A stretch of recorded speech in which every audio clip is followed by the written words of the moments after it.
हम लोगों को पता होना चाहिए कि पिट्यूटरी ग्लैंड की जब भी हम बात करेंगे एंटीरियर पिट्यूटरी ग्लैंड होता है, पोस्टीरियर होता है। एंटीरियर पिट्यूटरी ग्लैंड का जो दूसरा नाम होता है एडिनोहाइपोफिसिस होता है। उसके बाद पोस्टीरियर पिट्यूटरी ग्लैंड का जो दूसरा नाम होता है न्यूरोहाइपोफिसिस होता है। पोस्टीरियर पिट्यूटरी ग्लैंड से दो तरह के हार्मोन रिलीज होते हैं, ऑक्सीटोसिन और एंटीडायरेटिक हार्मोन। ये दोनों आपके सुप्राऑप्टिक न्यूक्लियाई और पैरावेंट्रिकुलर न्यूक्लियाई से ये रिलीज होते हैं और इनके अंदर हिसाब इस तरह होता है कि ये जनाब आपके हाइपोथैलेमस के अंदर पैदा होते हैं और उसके बाद ये आपके पोस्टीरियर पिट्यूटरी के अंदर आते हैं with the help of neurohypophyseal pathway.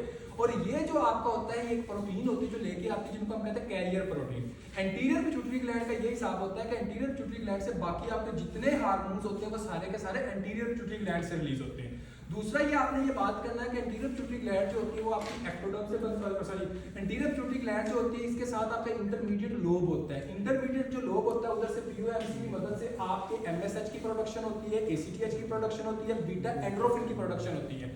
और उसके बाद आपने कहना है कि ये एक्टोडर्म जो होता है ये प्रोड्यूस कर रहा होता है, इसके साथ एक रेथिस पाउच होती है वो इसके साथ एसोसिएटेड होती है। अगर हम पोस्टीरियर पिट्यूटरी की बात करें तो वहां पे क्या होगा, न्यूरो एक्टोडर्म होगी जिधर से ये बन रही होती है। इसके बाद आपने ये कहना कि एंटीडायरेटिक हार्मोन आपके एक ऐसा हार्मोन होता है जो कि जनाब आपका सुप्राऑप्टिक न्यूक्लियाई की मदद से, मेनली सुप्राऑप्टिक न्यूक्लियाई, ठीक हो गया, सुप्राऑप्टिक न्यूक्लियाई होता है जो कि एंटीडायरेटिक हार्मोन की प्रोडक्शन करता है। उसके बाद ये पोस्टीरियर पिट्यूटरी में आते हैं, पोस्टीरियर पिट्यूटरी से ये आके ये रिलीज होते हैं with the help of V1 receptor. ये ब्लड वेसल्स के ऊपर लगते हैं, ब्लड वेसल को प्रेस करते हैं जिसकी वजह से वैसोप्रेशन होती है। इस वजह से इसका जो दूसरा नाम रखा हुआ वो वैसोप्रेसिव हार्मोन रखा हुआ है और आपकी जो टोटल पेरिफेरल रेजिस्टेंस जो होती है वो बढ़ जाती है जिसकी वजह से आपका डायस्टोलिक ब्लड प्रेशर जो होता है वो ज्यादा होता है। दूसरा ये V2 रिसेप्टर्स की मदद से आपकी कलेक्टिंग डस्ट जो होती है वहां पे जो प्रिंसिपल सेल्स होते हैं वहां पे ये आते हैं। प्रिंसिपल सेल्स के ऊपर आकर वहां पे ये V2 रिसेप्टर्स के साथ लगते हैं, वहां पे एक्वापोरिन चैनल्स ओपन होते हैं और वाटर जो होता है वो आपके ब्लड के अंदर जाता है जिसकी वजह से आपका हाइपरवोल्यूमिया होता है और ब्लड वॉल्यूम बढ़ता है जिसकी वजह से आपको हाइपरटेंशन हो सकती है। अब आपने ये कहना है कि एंटीडायरेटिक हार्मोन अगर पूछा जाए कि ये मेन क्या करता है, अगर एमसीक्यूज आता है तो कहता है सीरम ऑस्मोलैरिटी को मेंटेन करता होता है। ये आपके ब्लड की ऑस्मोलैरिटी को क्या करता है, कम करता है। यूरिन की ऑस्मोलैरिटी को क्या करेगा, एक तरह का ज्यादा करेगा विद कंसंट्रेटेड यूरिन। अगर फॉर एग्जांपल किसी बंदे के अंदर एंटीडायरेटिक हार्मोन पैदा ही हो रहा तो इसको हम कहते हैं सेंट्रल डायबिटिक इंसिपिडस का पेशेंट है। अगर फॉर एग्जांपल किसी बंदे के अंदर किडनी का मसला है तो पैदा हो रहा है उसको हम कहते हैं नेफ्रोजेनिक डायबिटिक इंसिपिडस। और अगर किसी बंदे के अंदर बहुत ज्यादा पैदा हो रहा है तो उसको हम कहते हैं सिंड्रोम इनअप्रोप्रिएट एंटीडायरेटिक हार्मोन। अगर हम बच्चों सिंड्रोम इनअप्रोप्रिएट एंटीडायरेटिक हार्मोन की बात करते हैं तो इसके अंदर क्या होता है कि एंटीडायरेटिक हार्मोन की प्रोडक्शन बहुत ज्यादा होती है। जब एंटीडायरेटिक हार्मोन की प्रोडक्शन बहुत ज्यादा होगी तो इसके नतीजे में वाटर की एब्जॉर्प्शन बहुत ज्यादा होती है जिसकी वजह से हाइपरवोल्यूमिया होता है, लेकिन इसके नतीजे में एल्डोस्टेरोन और बीएनपी और एएनपी का लेवल बढ़ जाता है। यही एएनपी बीएनपी जो होता है ये आपकी वाटर की एक्सक्रीशन करवाता है और साथ सोडियम की, लेकिन एल्डोस्टेरोन जो होता है वो आपके सोडियम की रीअब्जॉर्प्शन जो हो रही होती है उसको भी ब्लॉक कर देता है। जब सोडियम की रीअब्जॉर्प्शन नहीं होती यही फिर क्या होता है, जो वॉल्यूम बड़ा होता है वो नीचे आता है जिसको हम कहते हैं यूवोलियोमिक, और सोडियम जो होता है वो आपके यूरिन के अंदर जाता है जिसको हम कहते हैं हाइपोनेट्रीमिया। इस वजह से एसआईएडीएच का जो पेशेंट होता है उनके अंदर हम क्या देखते हैं, यूवोलियोमिक हाइपोनेट्रीमिया देखते होते हैं। अब हम भी अगर देखें कि फॉर एग्जांपल इस बंदे के अंदर पहले वॉल्यूम बहुत है तो हम ट्रीटमेंट के अंदर क्या करेंगे, ट्रीटमेंट का जो मेन ऑप्शन होता है हमने ये करना होता है कि एक तरह का फ्लूइड की रिस्ट्रिक्शन करनी है। फ्लूइड रिस्ट्रिक्शन के अलावा और हम क्या करेंगे, हाइपरटोनिक सलाइन दे सकते हैं, ठीक है, सोडियम वगैरह आप दे सकते हो, आप ये चीजें दे सकते हो। और उसके बाद साल्ट की टैबलेट्स होती हैं वो दे सकते हो। साथ आपने एडीएच एंटागोनिस्ट जो ड्रग्स होती हैं वो देनी है, टोलडेप्टोन, मोनिग्राप्टोन, डिमेक्लोसाइक्लिन, ये वाली जो मेडिसिन होती हैं ये आप लोगों ने यूज करनी होती है। इनके साथ आप ये देखो कि फॉर एग्जांपल अगर ऐसा एडीएच का इशू बन रहा है तो क्या हो सकता है, कोई ट्यूमर हो सकती है, कोई ट्रॉमा हो सकता है, ये वाले जो इश्यूज होते हैं ये करवा सकते होते हैं आपकी एसआईएडीएच की प्रोडक्शन को ज्यादा। इसके साथ आपके पल्मोनरी इश्यूज हो सकते हैं और उसके बाद जनाब आप आपके एंटीसाइकोटिक जो ड्रग्स आप यूज करते हो, मोस्ट प्रोमिनेंट जो होती है वो कार्बामेजिपाइन होती है, वो करवा सकती होती है। और इसके साथ साथ आप अगर किसी बंदे को स्मॉल सेल लंग कार्सिनोमा है तो वो भी जनाब आपके एंटीडायरेटिक हार्मोन के लेवल को ज्यादा करती है। अब हम आते हैं कि अगर एंटीडायरेटिक हार्मोन का लेवल कम होगा जिसको हम कहते हैं डायबिटिक इंसिपिडस, उसके अंदर क्या होता है, अगर सेंट्रल है तो प्रोडक्शन नहीं होगी, अगर नेफ्रोजेनिक है तो क्या प्रोडक्शन तो हो रही है लेकिन रिसेप्टर का मसला है। अब इसका जो मेन बच्चों इशू बनता होता है ना वो ये है कि हमारे पास जो पेशेंट आएगा इस पेशेंट के अंदर जो सीरम की ऑस्मोलैरिटी होगी वो क्या होगी, एक तरह की ज्यादा होगी, यूरिन की ऑस्मोलैरिटी होगी वो एक तरह की कम होगी। उसके बाद हम क्या देखेंगे, हाइपरओस्मोटिक वॉल्यूम कंट्रैक्शन देखेंगे कि ज्यादा से ज्यादा वॉल्यूम जो आपके यूरिन से बाहर निकल रहा है, बॉडी से बाहर निकल रहा है। उसके बाद आप क्या देखते होते हो कि अगर सेंट्रल है तो सेंट्रल के ट्रीटमेंट के आपने मतलब के कौन सा टेस्ट करते हो, water deprivation test. Water deprivation test के अंदर आपने एडीएच दिया और एडीएच देने के बाद अगर तो फॉर एग्जांपल आपकी ऑस्मोलैरिटी के अंदर फर्क पड़ गया तो ये इंपॉर्टेंट एमसीक्यूज आता होता है, वो क्या है आपका सेंट्रल डायबिटिक इंसिपिडस है। अगर फर्क नहीं पड़ा तो वो क्या, वो नेफ्रोजेनिक डायबिटिक इंसिपिडस है। और ट्रीटमेंट जो है सेंट्रल डायबिटिक इंसिपिडस का वो क्या होगा, सेंट्रल डायबिटिक इंसिपिडस का जो ट्रीटमेंट होता है वो हम देते होते हैं जनाब एक तरह का डेस्मोप्रेसिन जो होता है वही देना, यानी कि एडीएच ही देना है। जो आपका नेफ्रोजेनिक डायबिटिक इंसिपिडस होता है उसमें हम इंडोमेथासिन देते हैं, अमीलोराइड देते होते हैं, ये जो चीजें होती है वो देना शुरू कर देते होते हैं। और ये था आपका एडीएच के बारे में। अब अगर हम बात करेंगे आपका प्रोलैक्टिन हार्मोन क्या होता है, प्रोलैक्टिन हार्मोन के बारे में आपको पता होना चाहिए कि ये जनाब आपका हार्मोन जो है वो एंटीरियर पिट्यूटरी से रिलीज होता है with the help of thyrotropic releasing hormone. Prolactin hormone आपके मेमोरी ग्लैंड के ऊपर आता है, मीट की प्रोडक्शन करवाता है। गनेटोट्रोपिक रिलीजिंग हार्मोन को इनहिबिट करता है, एफएसएचएलएच को इनहिबिट कर देता है, जिसकी वजह से जनाब आपका क्या हो सकता है, एमेनोरिया हो सकता है, लॉस ऑफ लिबिडो हो सकता है। और उसके बाद फीमेल के अंदर ओवुलेशन नहीं होती, मेल के अंदर स्पर्मेटोजेनेसिस नहीं होती, दोनों के अंदर इनफर्टिलिटी करवा सकता है। अगर किसी बंदे के अंदर प्रोलैक्टिन का लेवल बढ़ा हुआ तो इसकी वजह से जो फीमेल होगी, जैसे कि प्रोलैक्टिनोमा के अंदर, प्रोलैक्टिनीमिया के अंदर क्या होगा, फीमेल के अंदर गैलेक्टोरिया होगा, उसके साथ जो होगा वो जनाब उनके अंदर एमेनोरिया होने के चांसेस होंगे। उसके बाद आप लोगों ने ये कहना होता है कि जो मेल होगा उसके अंदर गायनेकोमेस्टिया हो सकता है। उसके बाद जो है हेडिक है, बाइटेम्पोरल हेमिनोपिया है, फीमेल के अंदर भी हम ये देखते होते हैं। ये सारे फीचर्स जो है ये आपने देखने हैं, गायनेकोमेस्टिया, लॉस ऑफ लिबिडो, उसके बाद इंपोटेंसी, ये आप देखते हो, ठीक है। सेक्सुअल इंटरेस्ट जो है वो आपका डिक्रीज हो जाता है। इसके बाद आपने कहना कि प्रोलैक्टिन हार्मोन का लेवल किस तरह बढ़ता है, जैसे किडनी का इशू होगा प्रोलैक्टिन का लेवल बढ़ जाएगा, ओसीपी यूज करोगे प्रोलैक्टिन का लेवल बढ़ जाएगा, प्रेगनेंसी होगी प्रोलैक्टिन का लेवल बढ़ जाएगा, कुछ एंटीसाइकोटिक ड्रग या मैनिक्लोप्रामाइड एंटीमेटिक ड्रग यूज करोगे तो प्रोलैक्टिन का लेवल बढ़ जाएगा।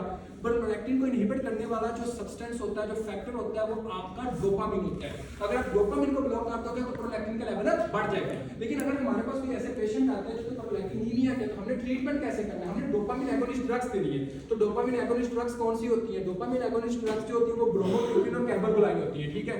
आपने कहना कि हाँ जी जनाब हम ब्रोमोक्रिप्टिन और कैबरगोलाइन जो होती है ये देते होते हैं। अब देखिए कि फॉर एग्जांपल अगर हमारे पास प्रोलैक्टिनोमा के साथ पेशेंट आएगा तो एग्जाम के अंदर जो क्वेश्चन आता है तो वो इस तरह आता है, patient present to you with history of the galactorrhoea, ठीक है, लॉस ऑफ मतलब के loss of libido, amenorrhoea, what is your diagnosis. तो आप लोगों ने क्या कहना कि प्रोलैक्टिनोमा हो सकता है। पहली इन्वेस्टिगेशन क्या करवाओगे, सीरम प्रोलैक्टिन, लोकेशन को डिटेक्ट करने के लिए क्या करवाओगे, एमआरआई करवाएंगे।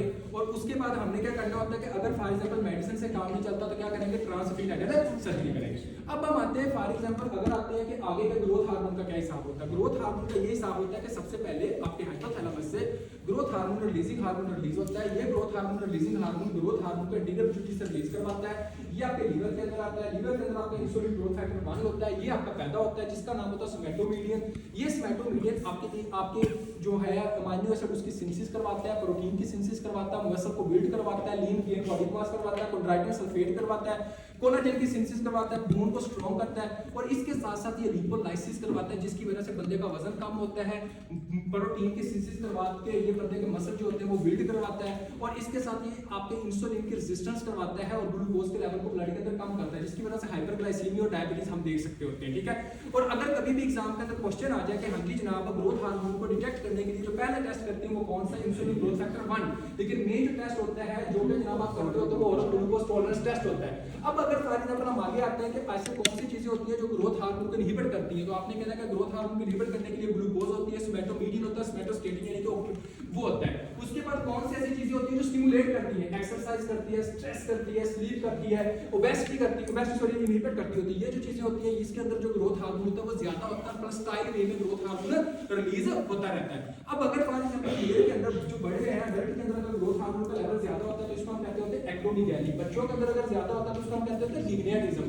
अगर बड़ों के अंदर ज्यादा होगा जैसा कि मैंने कहा एक्रोमीगैली होती है। जब भी ये पेशेंट हमारे पास आता है तो इसके अंदर आता है patient present with the history of the increase shoe size, frontal bossing, diaphoresis, large tongue size, ठीक हो गया, jaw protrusion, what is your diagnosis. तो आप लोगों ने कहना कि एक्रोमीगैली का पेशेंट है। एक्रोमीगैली के अंदर सिर्फ और सिर्फ फेशियल अपीयरेंस या आपको नजर आने वाली अपीयरेंस जो होगी सिर्फ वही साइज में नहीं बढ़ती बल्कि ऑर्गन भी बढ़ते हैं जिस वजह से हम ऑर्गेनोमीगैली देखते हैं।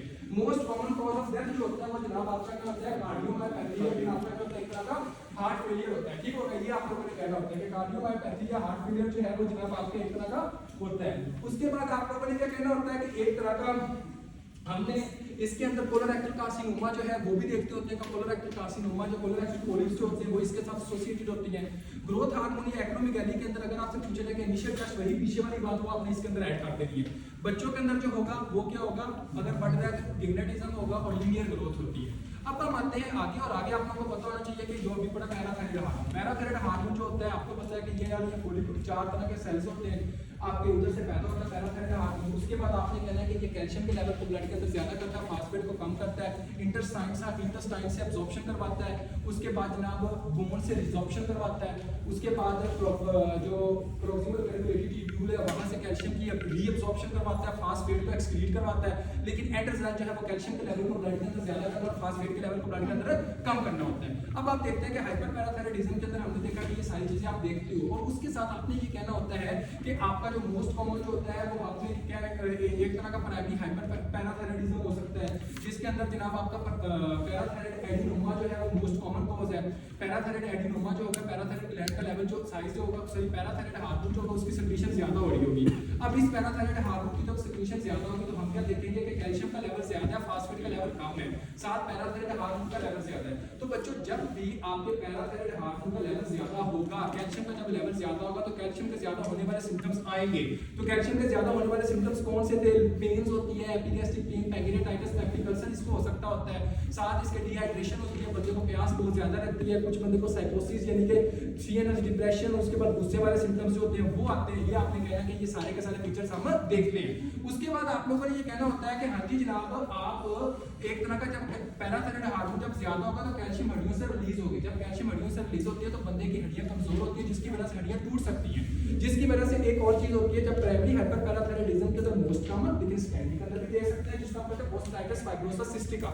इसके अंदर ये होता है कि आपकी हड्डियां जब टूटती हैं, जैसे हड्डियां टूटेंगी तो हड्डियों के टूटने की वजह से यानी कि ऑस्टियोक्लास्ट की जब एक्टिविटी बढ़ती है ना विद द हेल्प ऑफ रैंकल और रैंक रिसेप्टर्स, आपको याद होगा कि रैंकल जो मैंने नॉर्मल बताया कि रैंकल जब रैंक के साथ लगता है तो ऑस्टियोक्लास्ट की एक्टिविटी बढ़ती है, जिसकी वजह से जनाब आपकी हड्डियां जो होती हैं वो कमजोर होती हैं और उसकी वजह से स्पेस बनती है। और जब ये स्पेस बनती है तो वहां पे जनाब आपकी फाइब्रोसिस फाइब्रस टिश्यूज रिप्लेस होते हैं। जब ये फाइब्रस टिश्यू रिप्लेस होंगे वहां पे हेमरेज भी होती है, हिमोसिट्रियन की डिपोजिशन होती है, जिसकी वजह से ब्राउन कलर आता है। तो आपको ऐसा लगता है जैसे किसी का ब्राउन ट्यूमर हो, साथ ब्राउन ट्यूमर देखते हो, साथ आप ये देखते हो कि हाँ जी जनाब हड्डियां टूट रही हैं, साथ आपने ये सारा कुछ देखा, इसको हम कहते हैं पोस्टाइटिस फाइब्रोसिस सिस्टिका। ये primary hyper parathyroidism most common scanning में देख सकते हैं। अब देखें कि पैराथायराइड हार्मोन जो होता है वो जनाब आपकी किडनी के ऊपर आता था, किडनी के ऊपर आकर मानव हाइड्रोक्सिलेज एंजाइम की मदद से ये जनाब आपका विटामिन डी को एक्टिव करता था। अब अगर फॉर एग्जांपल किसी बंदे का किडनी नहीं सही तो क्या वाटर हाइड्रोक्सिलेज एंजाइम पैदा होगा? नहीं होगा, जिसकी वजह से क्या होता है कि आपका विटामिन डी एक्टिव नहीं होता। अगर विटामिन डी एक्टिव नहीं होगा, कैल्शियम का लेवल कम होगा, ये कैल्शियम का लेवल जो होगा ये आपके पैराथायराइड हार्मोन की तरफ जाएगा कि मुझे पैदा किया है, जिसकी वजह से पैराथायराइड हार्मोन का जो लेवल होगा वो ज्यादा से ज्यादा पैदा होगा।